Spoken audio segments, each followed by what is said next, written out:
আলা সিরাতিন মুস্তাকিম। এখানে কিন্তু বলা হচ্ছে না সরল পথের উপরে প্রতিশ্রুতিবদ্ধ, এখানে বলছে একটি সরল পথের উপর প্রতিশ্রুতিবদ্ধ।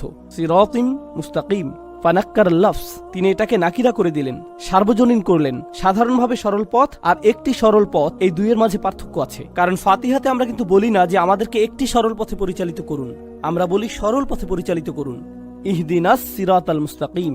সেখানে একটি আল আছে কিন্তু এখানে নেই। এটার কাজ কি? আসলে আপনি যখন আল সরিয়ে ফেলবেন তখন মানে দাঁড়াবে অপরিচিত কিছু, অজানা কিছু। আর যদিও আল্লাহ নবী সাল্লাল্লাহু আলাইহি সাল্লামের সাথে কথা বলছেন, কারা শুনছে? কুরাইশরা শুনছে। কুরাইশরা হয়তো কোরআন সম্পর্কে অনেক কিছু জানে না, আমরা দেখব যে তারা আসলেই হয়তো জানে না, কিন্তু অন্তত একটা জিনিস জানে, তারা নবী সাল্লাল্লাহু আলাইহি সাল্লামকে জানে। তিনি কোনো কথা না বললেও তারা বুঝতে পারে যে তিনি কোনো